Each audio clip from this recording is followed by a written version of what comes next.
Hey y'all, it just, you know what? You know what's the funniest part is when people just assume that they know you, or they just assume that they know what's wrong with you.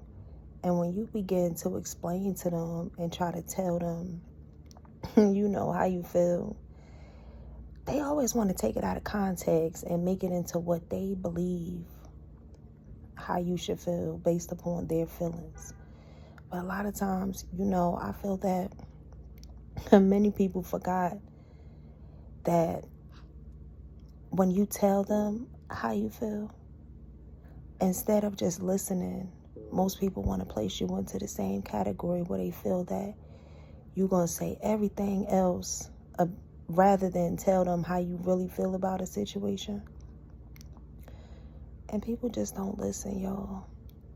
Like, it's so messed up nowadays that, someone will just assume that they know everything about you just because they grew up with you or they watched you grow up, or or somehow they just connected to a few things that's maybe attached to your past, or they might know your favorite color or your favorite food. But what if your favorite food is no longer your favorite food?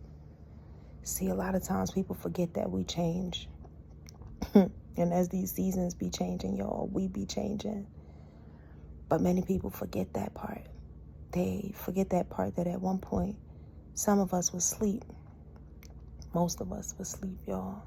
I wonder if we was ever intended to really wake up. Because if you notice, when many people wake up and they move into that space of consciousness, that's when the spiritual warfare increases. That's when the gang stalking begins. That's when people start to turn on them. That's when they wake up to the realization of all of the foolishness and the fabricated stories and, all the things that appear to be real that really was fake all along. When they wake up to that realization, that's when everything seems to fall apart around them.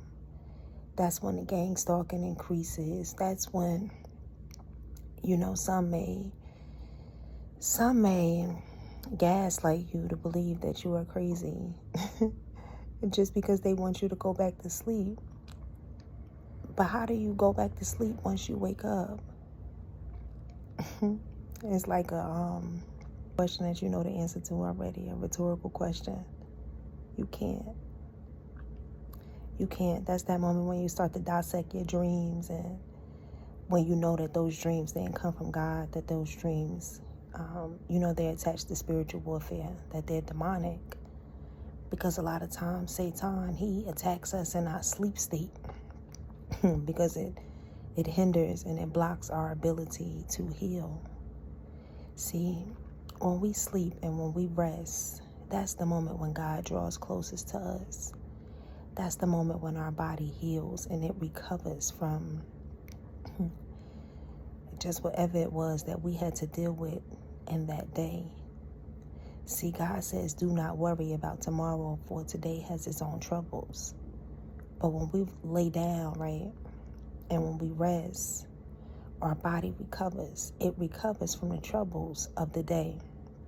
And we begin to reset, and the next day we have that ability to, we hit that reset button and we start over. Because we're not supposed to take these things personal, y'all. But they be personal.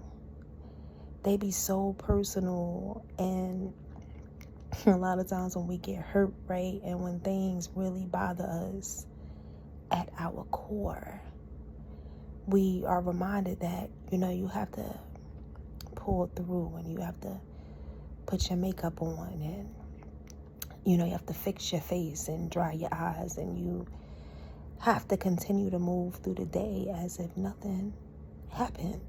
They say, don't take this thing called life personal. But it be so personal because it hits you in the home state. It hits you in the very place that's supposed to be home. Life will attack everything that you care about. Like, it will really attack everything that you care about, y'all. And, spiritually, we are encouraged to, see things. See things with the eye of discernment, and knowing that though you shall fall 7 times, what matters is, do you get up again? What matters is, do you try again? What matters, y'all, is, do you allow yourself to continue to be a vessel? And know that God will never give us more than we can bear. That's a heavy one right there, y'all. It's when you say that.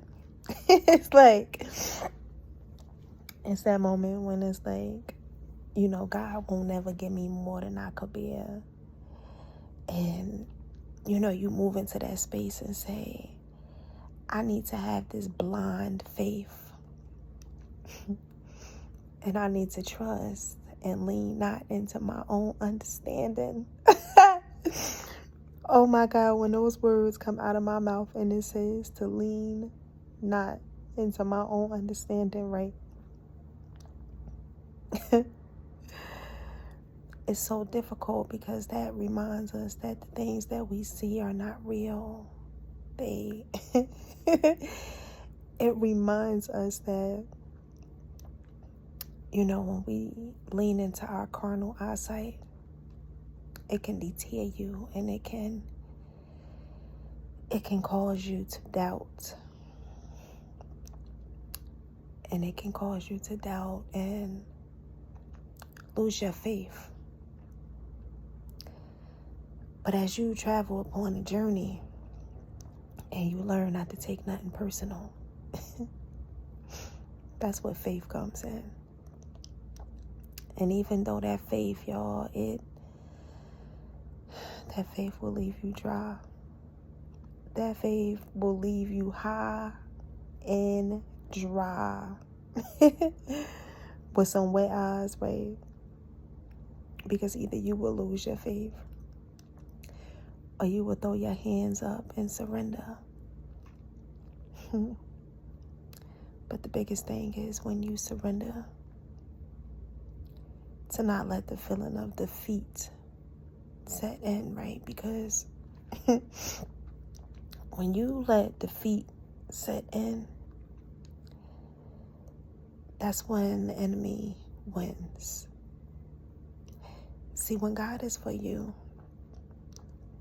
you can never be defeated, okay? You will never, ever be defeated when God is for you. And I'm speaking these things to y'all right now, right? And I gotta tell you that I get discouraged on my journey too.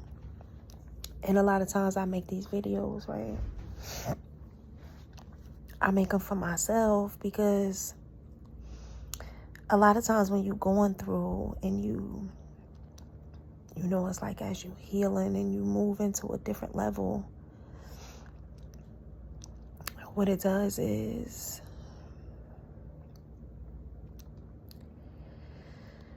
it can bring you closer to God, or it can push you further into a pit. And that pit, it comes as the spiritual warfare increases. Because the more you draw closer and you want to do what you believe is right in the sight of God, the more the enemy, the more Satan want to move in and accuse you of something, or turn someone against you, or Satan is a liar and the devil is a liar. And lately it's been on my spirit, the book of Job, right? And how the devil had to, it's like the devil had to petition God to attack Job. And it's like the devil knew that Job was one of God's favorites. But I wonder, in today's society, right, when you lose everything, your dignity, your sanity, your family, your finances, your friends, even your faith at one point. Sometimes I wonder what God's thoughts was when he allows the devil to attack us, right? But what I know to be true is that when you're going through, a lot of times when your back is so far up against the wall, right, something will happen. Something always happens, y'all, to remind us that, that we are not alone.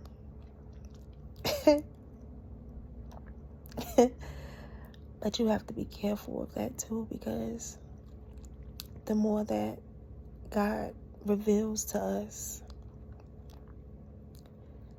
the protection and the love for us, the more it disrupts the devil and his affiliates. So in knowing so, even when your eyes are wet and you're crying, you have to smile through that, right? And know that no weapon formed against us will prosper. And knowing that as these weapons form,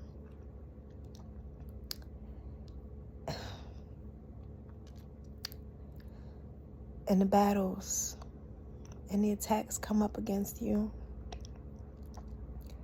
you have to remind yourself to look inside of you and to pull from your belly, right? And make sure that you know that God will never give you more than you can bear. So I stopped by just to have that conversation with you, because as I go through my journey, right, I know that it's also someone else out here that's going through maybe more or maybe less than what I've been through or even what I'm going through. But sometimes to know that you are not alone, and to know that you are loved and adored, even when you feel that you are not. Sometimes it might give someone else the courage to try again. And to try again. Because that is what matters. But on that note, if no one has told you that they love you today, know that I love you. Know that God loves you. And this journey, sometimes, y'all, is designed to take it 1 second at a time. Whereas others, you may feel strong enough to take it 1 day at a time. But on that note, I'm going to go ahead and sign off. And I'm going to catch up with y'all on the next one.